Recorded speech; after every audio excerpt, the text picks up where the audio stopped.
A blessed day to everyone. I am Eliza Sendon and welcome again to day 61 of 365 Daily Devotion with Bible Character Edition. And the character for this devotion na pagpapukusan natin ay patungkol kay Hagar, the servant of Abraham's wife, and Ishmael, his first son to Hagar. For this devotion, we will talk about the three consequences of wrong decision. But before everything else, let me read the concept by Pastor Russell. So, Hagar was an Egyptian servant of Sarah, Abraham's wife. When Sarah could not have a child, Hagar became pregnant by Abraham. This caused pain, jealousy, and trouble in the family. But later, Hagar and her son Ishmael were sent away into the desert. They were all alone, afraid, and without help. But God did not forget them. God saw Hagar's tears, heard Ishmael's cries, and provided for them. Their story shows us both the sadness of trusting human plans, and kindness of a God who still cares for the hurting. Now, para naman sa ating scripture reading, ito ay makikita natin na mababasa natin sa Genesis 21 verse 9 to 13. So, in this verse, si Sarah and si Abraham, finally, nagkaroon na sila ng anak, which is si Isaac nga. And 100 years old si Abraham, samantala 90 years old naman si Sarah. And si Ishmael naman ay teenager na ang anak ni Hagar. So, dito, babasahin natin. Minsan, nakikipaglaro kay Isaac si Ishmael, ang anak ni Abraham kay Hagar na taga-Ehipto. So, dito po ay sa iba't ibang version may hindi po nakikipaglaro lang. So, merong version na tumatawa o minsan ay parang nag-aaway, parang ganun. Nang makita ito ni Sarah, sinabi niya kay Abraham, "Palayasin mo ang aliping iyan at ang kanyang anak, sapagkat ang anak ng aliping iyan ay hindi dapat makibahagi sa mamanahin ng anak kong si Isaac." At labis itong kinalungkot ni Abraham sapagkat anak din niya si Ishmael. Ngunit sinabi ng Diyos kay Abraham, "Huwag kang mag-alala tungkol sa mag-ina. Sundin mo ang gusto ni Sarah sapagkat kay Isaac magmumula ang lahing sinasabi ko sa iyo." So, kung aalalahanin po natin yung story nito ay ang Diyos ay nangako kay Abraham na gagawin niya itong great nation at yung anak nga po niyang si Isaac, dito po iyon mag-uumpisa. Ngunit ang anak mong iyan kay Hagar ay magkakaanak din ng marami at sila'y magiging isang bansa dahil anak mo rin naman si Ishmael. And maganda po kung panoorin natin yung video from YouTube video by Pastor Russell kasi dito po mas na-explain ng mas malalim yung mga devotion natin everyday. And para naman sa ating tatlong katuruan patungkol sa three consequences of wrong decision. And yung wrong decision, base po dito sa ating devotion, ang definition po nito is yung doing or acting outside God's will. Ayun po yung wrong decision. Number one, wrong decision hurt the people you love. Isang consequence sa maling desisyon ay nasasaktan mo ang taong mahal mo. Si Abraham, mahal niya rin si Ishmael dahil anak niya ito. Ngunit sa kagagawan rin naman ni Sarah na siyang pasimuno nito ay hinailangan niya silang palayasin at sinang-ayunan naman yun ng Diyos. But sa kabila ng pagsang-ayon nito sa Genesis 21 verse 12 nga po mababasa natin, hindi niya pinabayaan ang mag-ina. Bagkus prinotektahan niya at pinagpala rin sila ng Diyos. Dito makikita natin yung permissive will ng Diyos. Ito nga po yung pinahihintulutan ng Diyos, ang will na pinahintulutan ng Diyos. May mga maling desisyon talaga tayo na nakakaapekto rin sa mga taong mahal natin.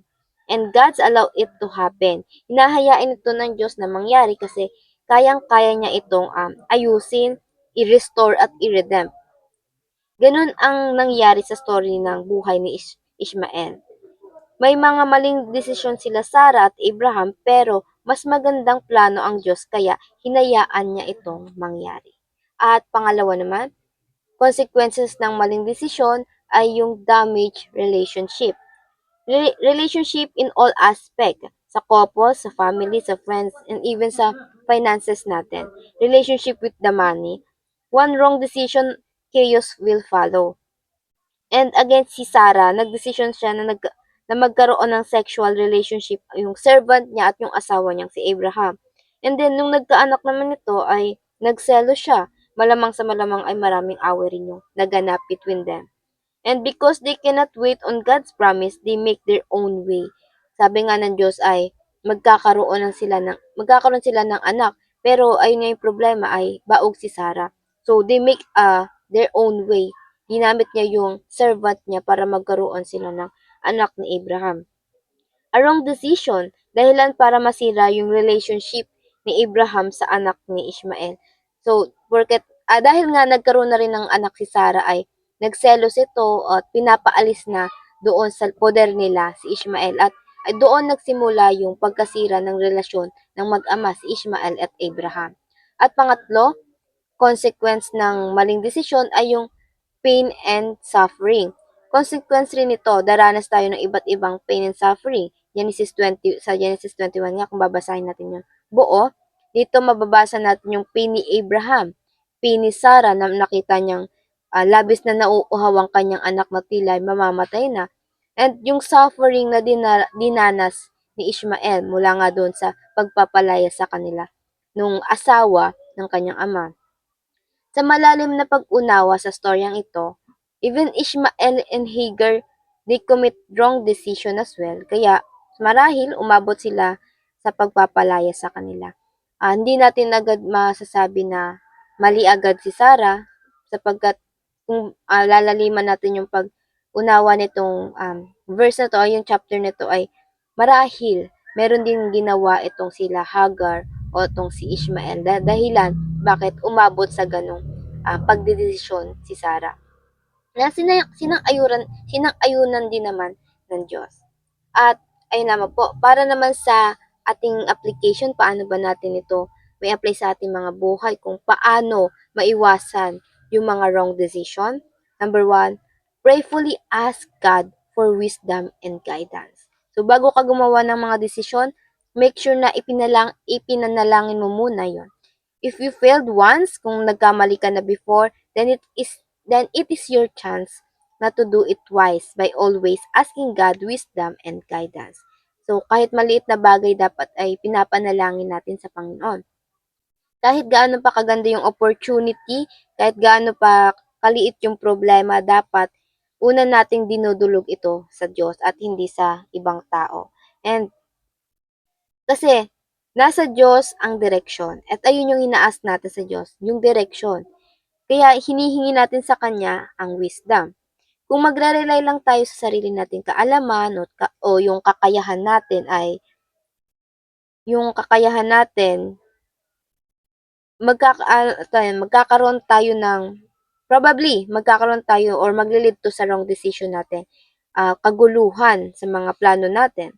Kaya bago tayo mag-conclude sa isang decision ay dapat ina-ask muna natin ito sa Panginoon. Kahit pa gaano kaganda yung opportunity, and always remember na hindi lahat ng maganda ay mabuti.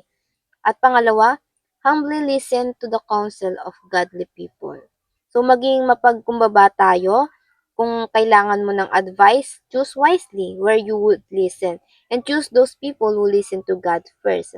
Doon tayo lumapit sa unang lumalapit sa Diyos, hindi sa taong makamundo. Kasi distraction lang eh.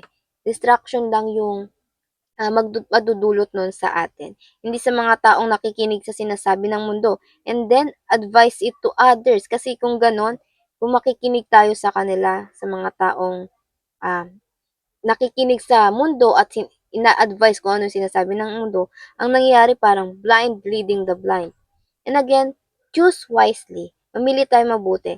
Choose those godly people. Kasi sila hindi naman sila nagsasalita sila mismo, kundi yung Holy Spirit. When you seeking a counsel, yung Holy Spirit yung nagsasalita through them. And pangatlo, eagerly seek God's peace as a confirmation. So, para ma-avoid natin yung mga wrong decisions sa ating mga buhay, always or eagerly seek God's peace as a confirmation. Sa bawat desisyon, palagi nating hingin sa Diyos yung peace and para ma-confirm na rin kung kalooban niya ba ito o hindi. Again, yung kalooban ng Diyos ay palaging may kalakip na kapayapaan. And as well, may mga taong lalapit sa iyo to help you but there are some na walang kapayapaan. Mag-o-offer sila and so you must reject the offer. Lalo na kung ayun nga ay hindi naman tunay nakakatulong sa iyo. Di lahat ay dapat i-grab lalo na kung hindi kalooban ng Diyos. And yung kalooban again ng Diyos ay palaging may kalakip na kapayapaan. Kaya yung mga desisyon natin, kapag isinabmit natin ito kay Lord, idinulog natin sa Diyos, lagi itong pag may kapayapaan, ibig sabihin nun, that is the confirmation that that is His will to you. And para naman sa ating pagninilay-nilayan ngayong araw, what are the additional ways to avoid making wrong decision? At ayun lamang po for today's devotion. At bago tayo magtapos, let's have a short prayer. And let's pray. Our Father in heaven, we thank and we glorify you for today's devotion na muli ay inanyayahan mo kami, Panginoon, na makinig sa inyong mga salita. Pinaalalahanan kami, Panginoon. Panginoon, maraming salamat dahil ipinakilala mo ang iyong sarili bilang um, source of wisdom and truth, Lord God. And Lord God, we confess that sometimes na nagre-rely kami sa aming mga ang sariling pagkaunawa, Panginoon. But bagamat may ganun kami, Panginoon, salamat at hindi nyo kami pinababayaan, Panginoon, at mas lalong tinutuwid nyo pa kami, Panginoon. Panginoon, help us to guard our heart from our own understanding, Lord God, na siyang dahilan ng pagkasira ng bawat relasyon, na dahilan na rin ng pagkakaroon namin ng pain and suffering, Lord God. Help us, Lord God, to avoid those wrong decision, Lord God, by seeking you first, Lord God, sa prayers namin, Lord God, at maituwid yung mga relasyon namin, Lord God, at makinig humbly, receive your answer to those godly people, Lord God, and confirm your will, Lord God, by the peace, Lord God. Kayo na rin nawaang siyang manguna sa aming daraanan, Panginoon. Magliwanag kayo, Panginoon, at dakilain kayo ng bawat tao sa aming ginagawa, Panginoon. Ayun lamang po, Panginoon, at kami nananalangin sa pangalan ng inyong anak, si Jesus. Amen and amen and amen. At ayun lang po, I hope marami tayong natutunan at matututunan pa. And I pray na sama-sama sana tayong lumago para sa Panginoon. See you again for tomorrow's devotion. Have a nice day ahead and God bless.